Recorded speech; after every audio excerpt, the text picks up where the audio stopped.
Hello, I am Lord Dexx, and I'm here to talk to you about convention suggestions. Unfortunately, since I am illiterate, my eyes can't actually see paper, I am going a little off script every other word. So please bear with me. Anyways, I'm being helped out today by my good friend and possible girlfriend, Qara. Say hello, Qara. Hi. She's totally here and not a figment of my imagination. That's what he thinks. The voices say she's real. Anyways, at the end of Motor City, they actually had a suggestion form on their forums, or a suggestion post on their forums, and we decided to actually do a video for it. So here are some things we wanted to talk about and suggest to Motor City and all other conventions too, because we're hoping these are good ideas and won't result in terrible, terrible fires. Anyways, first suggestion. I will let Qara decide which one's the first suggestion. Jars. Jars. Okay. This was the first suggestion I had. You take 2 jars, 3, 4, whatever, but you have one theme in one jar, another theme in another jar. You put money into the jar that you want to see the theme for. It can be like 5 cents to $500. It's whatever someone wants to put in. Whatever jar has the most money decides the theme for the next year. One con would be that if someone didn't like the theme they go with and they put a lot of money into the other theme, they're going to feel a little sore that their theme lost and they put money into it. One of the pros would be that you can actually see what the people want. A con would be people take their money and use it for the themes rather than for dealers or for food or for other things. One of the suggestions that we were thinking of is that the money would go to the charity or would go to something specific, such as if you know that you're looking at a theme, the money would go towards that theme, or as we said, going towards the charity. Another pro is that when people have a choice and put their own money into it, they feel more involved with it. We're hoping that this would actually work well and that one of the jars wouldn't be stolen, but it's an idea and we hope someone uses it at some point. Adults? Pardon? Reg. One of the other ideas that we had was registration add-ons. Like, we know that there's the basic, the sponsor, the super sponsor, and sometimes the even crazier one. Rather than go just sponsor or super sponsor, let people actually choose what they want. Do the sponsor, super sponsor, and registration, and then possibly have another additional add-on or two. Right now I'm holding a badge. I don't know if you can see it. That you get for being in the fursuit parade at FE. Rather than the generic character, had a put your character's face on this and pay a little bit more to get that. So it's your convention badge, but you also have it personalized for your character. It's a little bit more work, it's a little bit more pricey, but if it costs $5 to make, charge 10, the excess money goes towards the charity or it goes towards the cost of the convention, because we know reserving the hotel and bringing in guests of honor does cost real life money. Another idea that we had was upgrading your badge to an acrylic badge, so you're not just getting the straight up little buttons. Yeah, going with an acrylic badge. Condition had these. Hopefully Qara can actually take a picture from one of my acrylic badges from previous years and splinter it in here. Like I said, it's a little bit more work, it's a little bit more effort on everyone's part, but we do hope that it works. And it is something I know I would pay for, And if I would pay for it, I'm sure someone else would too.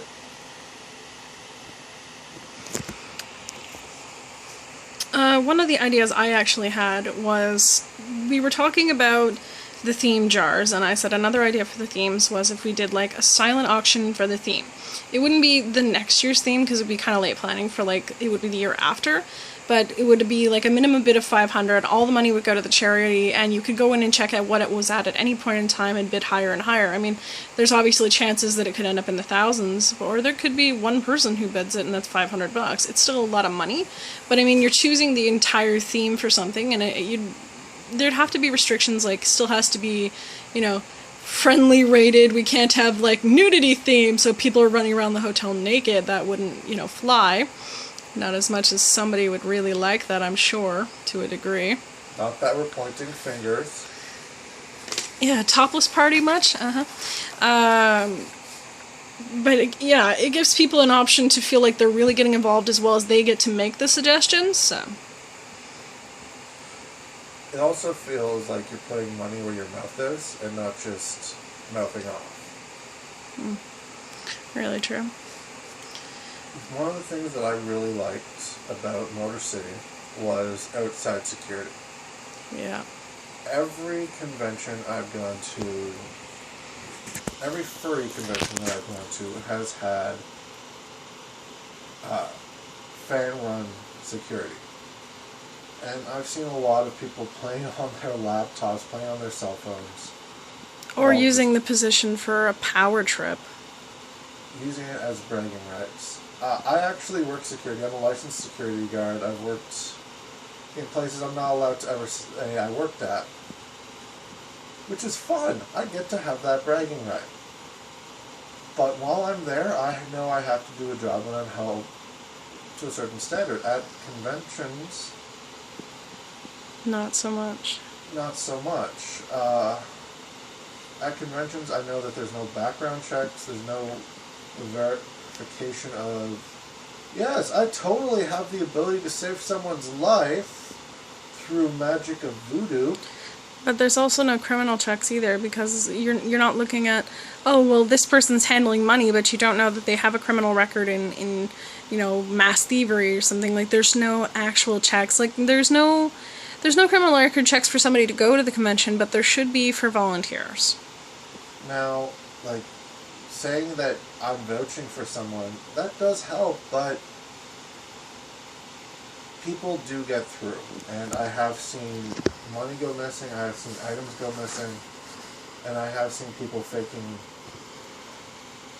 credentials that they don't have. Like, don't get us wrong, people are people, but to the best of the ability, we should try to at least know what the possibilities of problems happening are. With the idea of this is an outside force, they're not going to go, hey, I know you can totally get in. With Motor City, their security were all volunteers from outside of the furry fandom. They were very respectful. Very, very nice people. Most of them were ex-veterans, but none of them were furries. They were just happened to volunteer their services, so they were completely impartial. I actually enjoyed speaking with them. I enjoyed interacting with them, and it wasn't at all power trips. I was stopped many times to flip my badge over, which at other conventions, including Comic-Con, doesn't actually happen that often.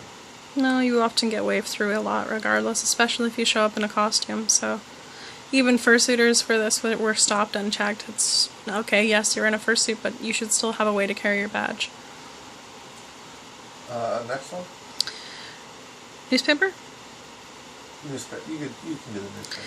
Okay, even though it was your suggestion, he was saying that give people the option with the, maybe with the add-on registration, but even by itself, to donate a certain amount of money to have examples of their work or something put into the little newspaper type things that the cons give out. We know that you can actually the con books. Put something in, or try and have something put in, but that's always at the convention's discretion. If someone's paying for it, as long as it meets the standard requirements for something in the con book, allow people to actually pay for it. Theme use. Hmm? Theme use. News? Theme use. Theme use. Okay, this is something that really gets to me. There was a series of conventions, Condition. Whenever they had a theme, they put a lot of work into the theme. There are conventions now that actually don't have any themes, and it works perfectly well for them. They don't feel they need it, and they don't really do anything with it. So they decide not to have a theme.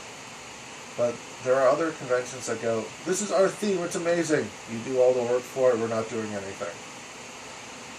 I would like to see a convention actually not only promoting their theme, but rewarding people for using the theme. It could be as simple as an extra can of Coke or Pepsi. It's an award for actually helping out the theme and being invested in the theme itself. It doesn't always work. There are things that I just wouldn't do anything with, but I know that there are other people that would do that. And I think it would help out the convention. And having little contests or LARP type things or competitions for acting in the character while using the theme would also be quite useful as well, because then you're engaging people in the theme, allowing them to still be themselves. So one of the other things I really wanted to suggest was convention videos. Condition did this, and they actually had an ongoing story arc as well. They went from all that jazz, which ended up being more Prohibition era, but they had a beginning, middle, and end for that. At the end of the convention, it led to the next year's theme. It wasn't just, okay, we have A, B, and C, next year we're going to have A, B, and C again, but with a different theme. They're going to have A, B, and C one year, D, E, F the next year, and the rest of the alphabet out of order after that. But they're going to try and put things in there and have a story going.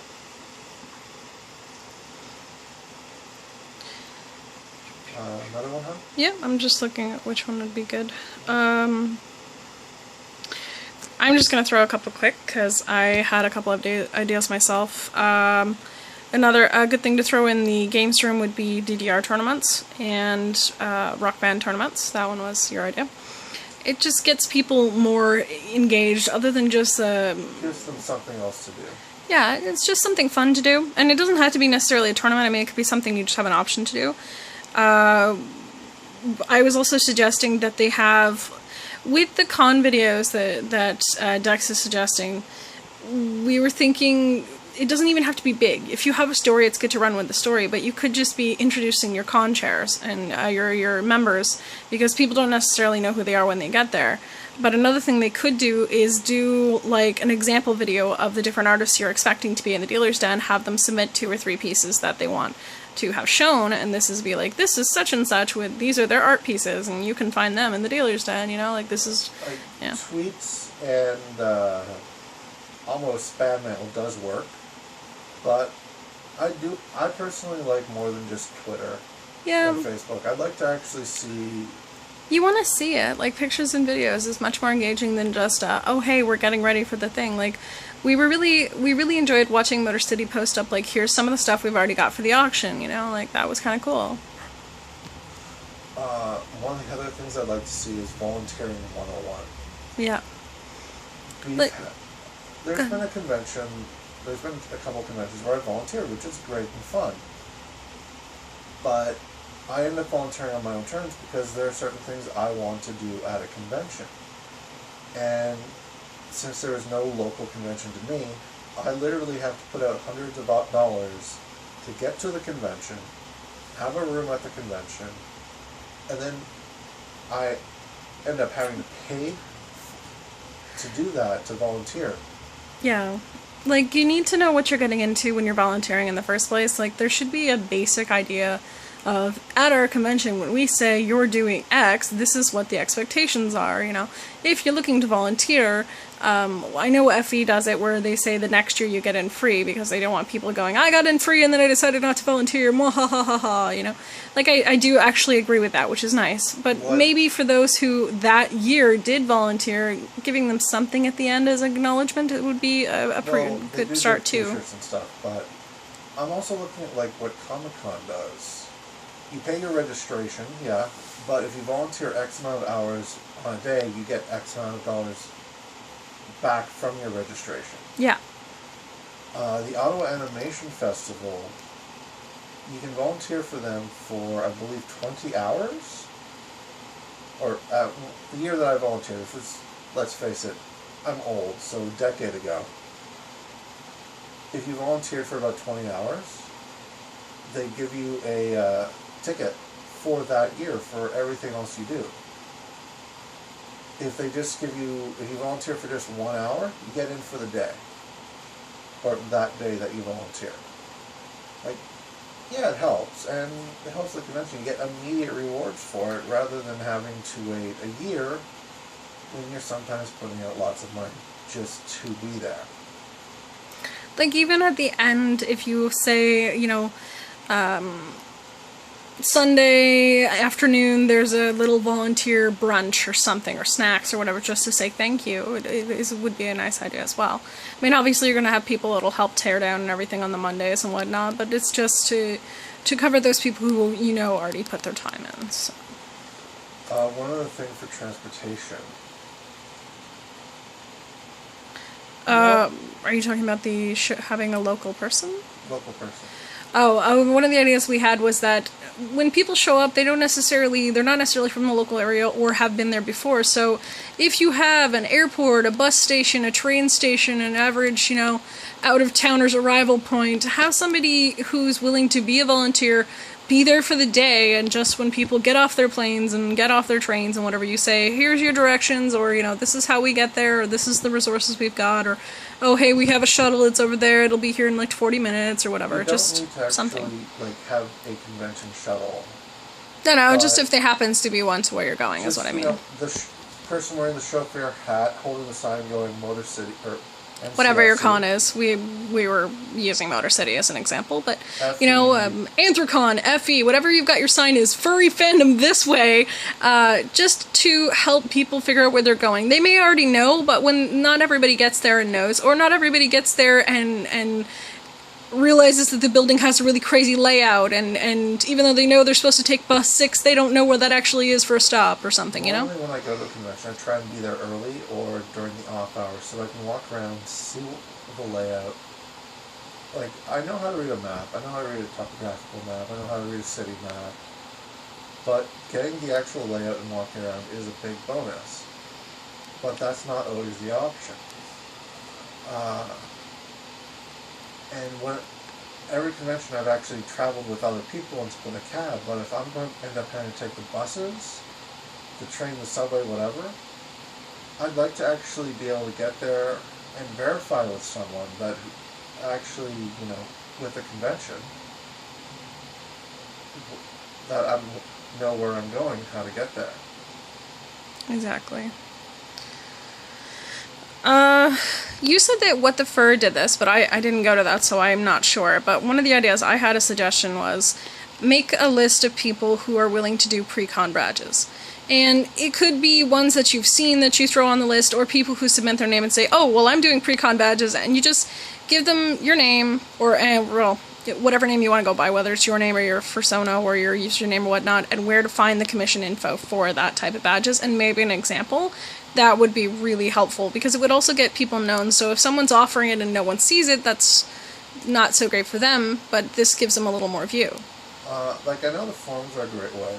A friend of mine, let's call them Rifty.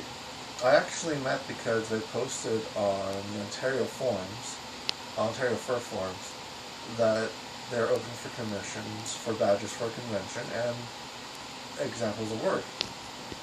We know that the forums do help, but on the website, in Dealer's Den, just have like a little link saying they're open for commissions or badge pickups at the convention.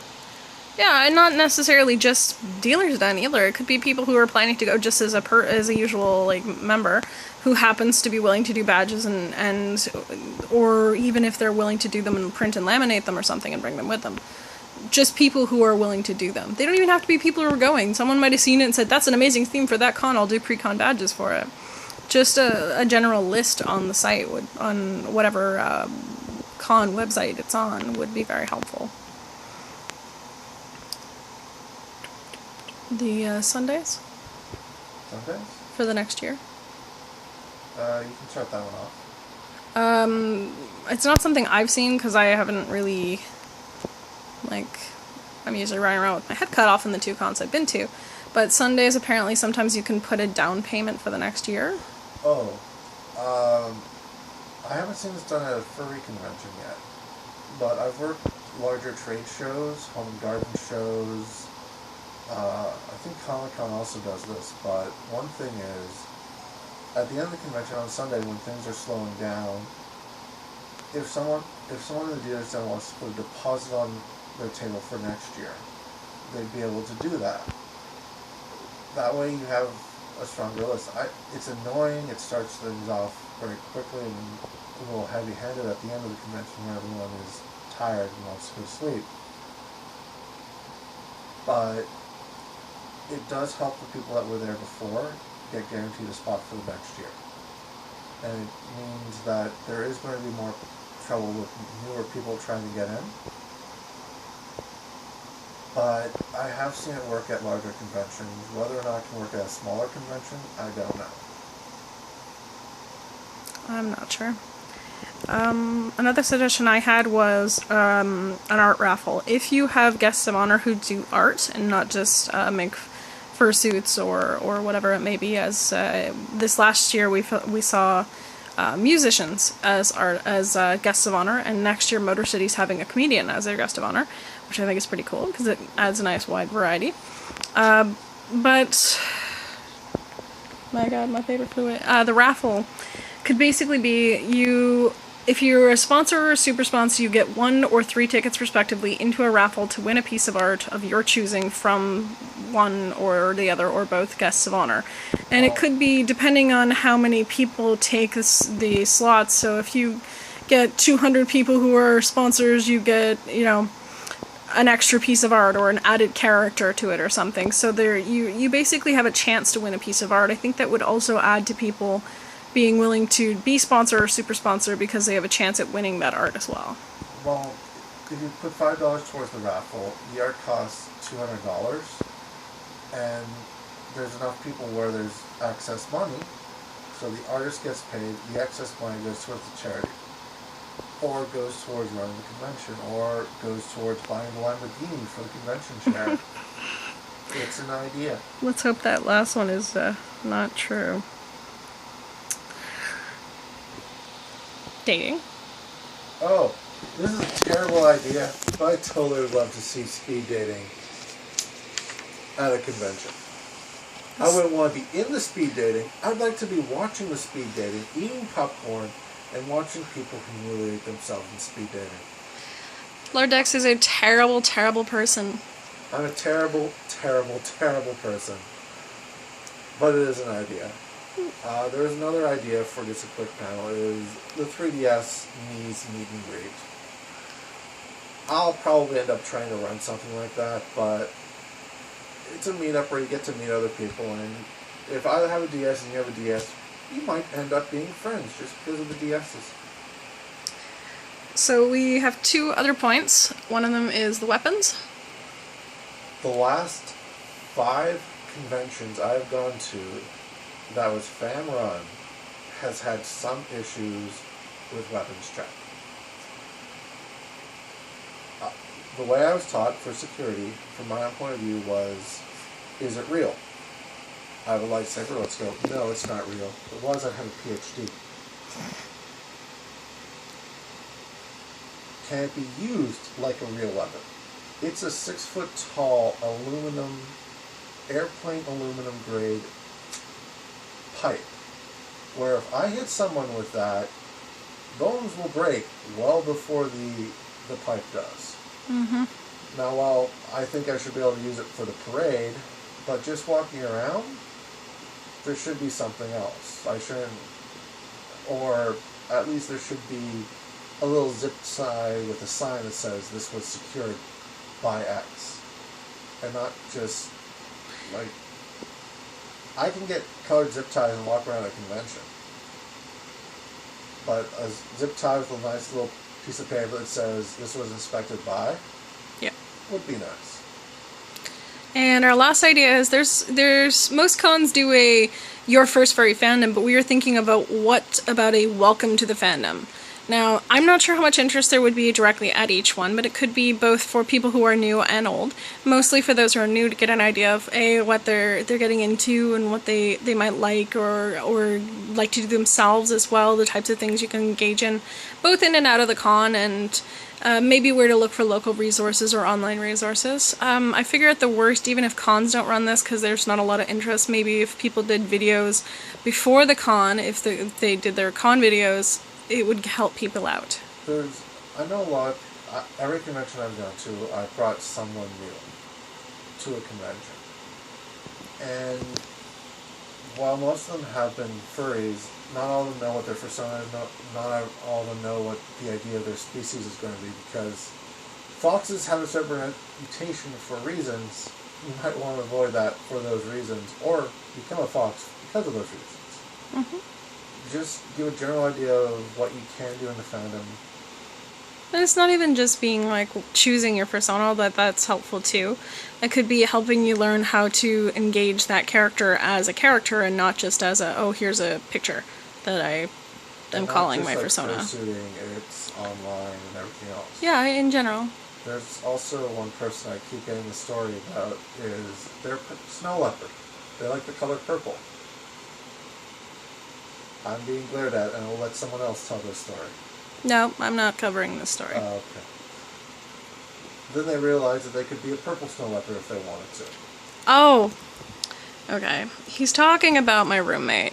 She, for the longest time, was a snow leopard, and she's not super in the furry fandom. She just kind of was because I was. And then I said to her at one point, "Why are you just a regular snow leopard? Like, your favorite color is purple."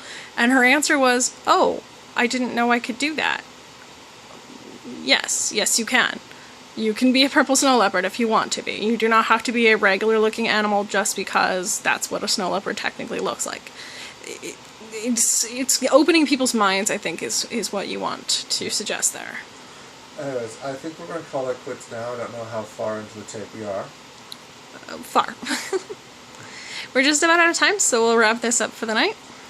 My last thing is gladiatorial matches to the death. All hail Caesar or the con chair or whatever you want to do. You live, you die, go for it.